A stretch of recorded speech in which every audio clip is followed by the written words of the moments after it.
So the date is Thursday, the 12th of March. I've delayed this for as long as I possibly could before getting this video out.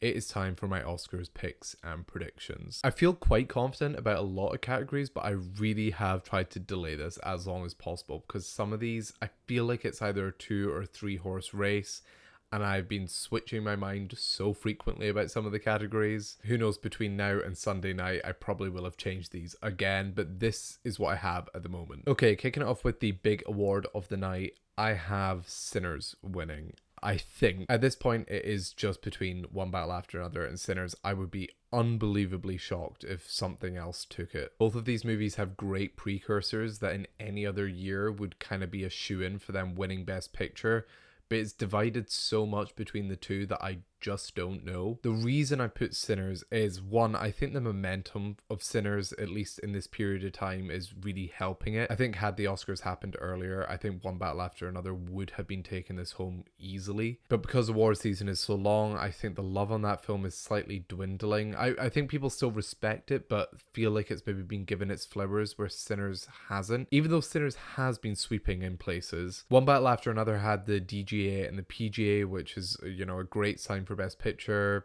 Sinners getting the WGA, winning the Eddie over F1. But my main reason is because of the SAG wins that Sinners had, both Michael B. Jordan winning and it winning Ensemble. In the Academy, the biggest branch of the Academy is the actors. So I think there's a lot of correlation between the love that happens at SAG and that crossing over to the Academy. The only reason I could imagine Sinners being held back is because it's a genre piece. It might be dismissed quite quickly by some people. It's horror, it's leaning into those elements. But I don't know, as the Academy is growing and evolving, that kind of seems to be dissipating a little. I mean, look at Everything Everywhere All at Once. If you're looking for a prime example of blending of genres, of being wacky and zany and strange, and yet that film still took Best Picture. I don't know what the validity is of arguing that just because something leans into genre doesn't mean it's going to fail to get Best Picture or to get awards love. So yeah, that's where I'm at the moment. Again, I could see myself maybe switching that out, but I think I will stay with Sinners. Moving on to director, I think that will go to Paul Thomas Anderson. I think this is where the Academy will give him his flowers. He has been overdue an Oscar, and I think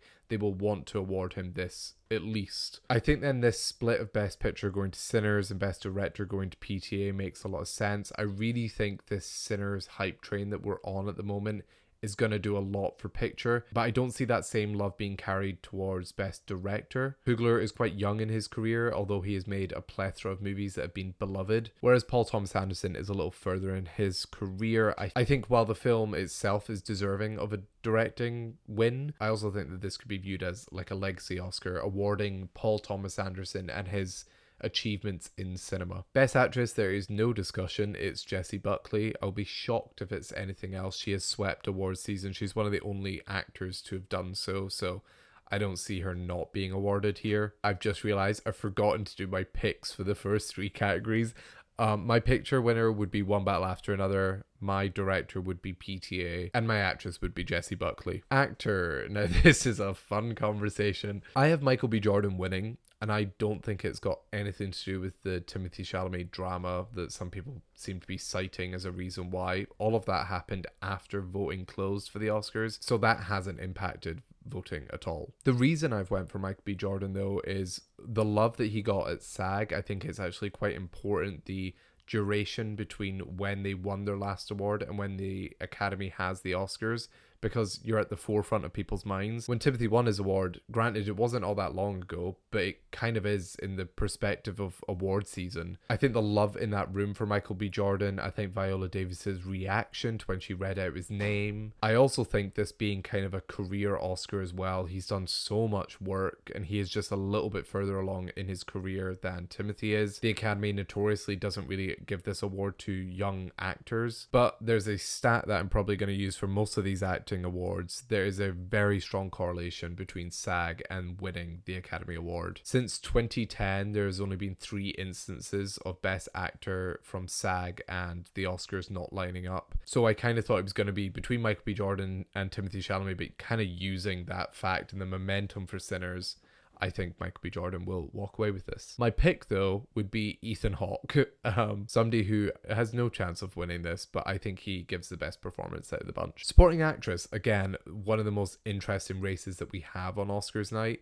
There's 3 actresses here who have all won varying awards. Sorry to the sentimental value women. It's sad to see that they haven't won anything because they're both fantastic. My prediction is Amy Madigan, though, again, with the kind of SAG correlation, is even stronger with supporting actress. Since 2010, there's only been 1 year where the SAG winner and the Oscar winner haven't lined up, and I just think that is too strong a correlation to dismiss. The SAG award, or the actor awards now, it's actors voting on that, and it's actors voting in the Academy branch. I think there's a reason, there's a correlation. I think people thought Tiana Taylor was going to be a lock, but she hasn't been as strong as people were expecting this season. And there is a correlation between BAFTA and the Oscars, but I don't know, I just don't feel like Wunmi is going to go along with the Sinners hype. I think this will go to Amy Madigan. My pick, though, would be Inga Ibsdottir Lilias. I think she's absolutely phenomenal in sentimental value. Supporting actor, I think this will go to Sean Penn. I think people thought it was going to be more of an interesting race because a lot of these people have won awards. I think it's similar to supporting actress where 3 of them have won awards, but I just don't think anybody is as strong as Sean Penn. Sean Penn hasn't been turning up to these award shows. He hasn't been campaigning at all, and yet he's still walking away with awards. So I think it will go to him, and he would be my pick as well. Okay, original screenplay I think is going to Sinners. I think this is fairly easy, just with Sinners and One Battle After Another being the front runners, and also that's why I have winning adapted screenplay One Battle After Another. For original screenplay, I'd probably give it to Blue Moon. I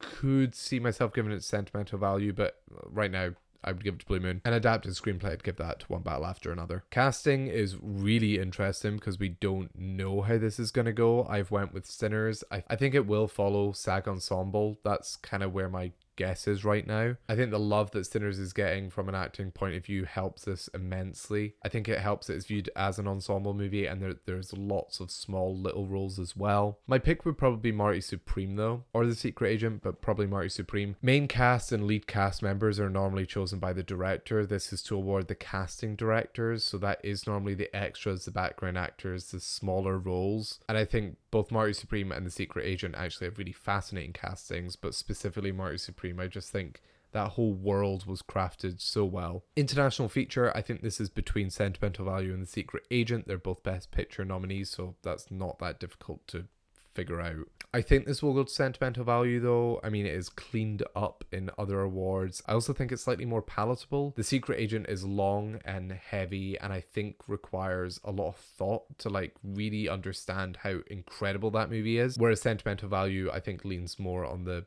simplistic but emotional side. I will say it shouldn't be dismissed the campaigning that The Secret Agent have done, and also the like love for Brazil that seems to come through in award shows, but I'm sticking with Sentimental Value. Documentary feature, I don't have much to add on this at the moment. I think I still need to do a little bit of looking into this. I've went with A Perfect Neighbor, though. That seems to be the most well regarded out of the bunch. It seems to be the doc that pundits are going for as well. Oh, and my pick for international feature would be Sentimental Value. I don't have a pick for documentary because I haven't seen them all. Animated feature is going to K-pop Demon Hunters. It is not that difficult to figure that out, or I shouldn't say that so definitively because I will probably really surprised if something upsets here. My pick out of the movies I've seen is Elio. I think that was really underrated. I will have seen all of these come Oscar night. I've just been slacking a bit. Okay, cinematography I think is going to One Battle After Another. It won most of the cinematography precursors, and I kind of think that it is a lot. Editing I also think is going to One Battle After Another. It has some precursors which indicate this, but I also think when you look at the movies that are there,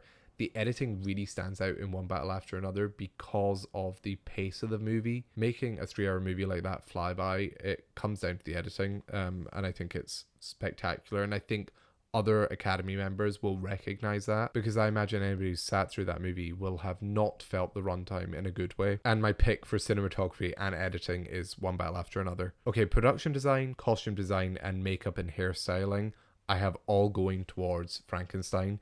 It is cleaned up in precursors, and I don't think the Oscars are going to differ that much. I could see one of these maybe not going to Frankenstein. If I was to pick one of them that wouldn't, I think maybe costume design could go to Sinners, because it is Ruth E. Carter, and I think the Academy loves her. It's just very hard to argue with the precursors when it is swept everywhere. My picks would be production design, I would probably give to Frankenstein. Costume design, I would probably give to Marty Supreme, because I really like contemporary costuming and I don't think it is given enough love. Or honestly, I could give that to Avatar as well, because the process of how they made the costumes is so fascinating. And makeup and hairstyling, I'd probably give to Sinners. I wasn't in love with the design of Frankenstein's monster, and Sinners had great makeup and hairstyling. Visual effects is Avatar. I don't think there needs to be any discussion. My pick would be Avatar. Sound, I have going to F1 at the moment. It seems to be kind of leaning that way with precursors and stuff.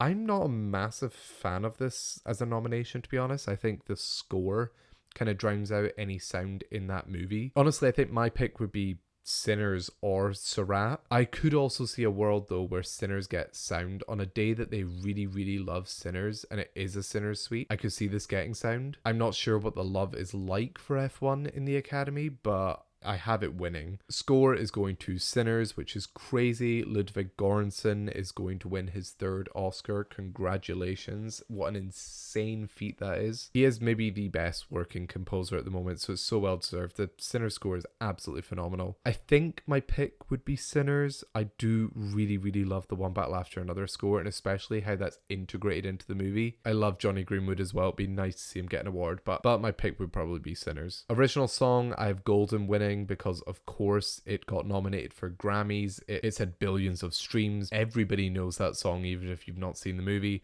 I would have loved I Lied to You to win. I Lied to You would probably be my pick. I think it is a better song, but it's going to K-pop Demon Hunters. And then the shorts, I don't have much to say on this. I haven't seen a ton of them. I'm just basing this off of research that I've done. Documentary short, I have All the Empty Rooms. It seems like a subject matter that the Academy would go with, and I think that does matter for the documentary short. Similarly, for animated short, I have Butterfly. And then for live action short, I have A Friend of Dorothy. For similar reasons, but also because it features big names like Miriam Margolyes, and I think that does help, because if people haven't seen the shorts, they might vote for somebody whose name that they recognize. Those are my picks and predictions. I would love to know what your picks and predictions are. Are you excited for Oscars night? Are you dreading it? I'm quite excited to stop talking about these movies and move on.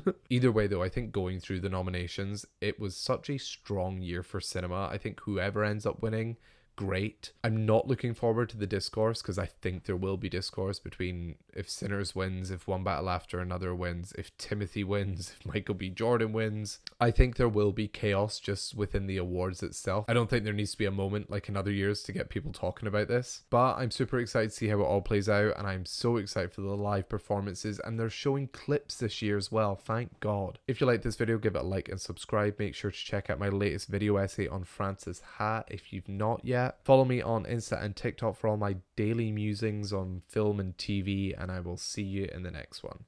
Bye.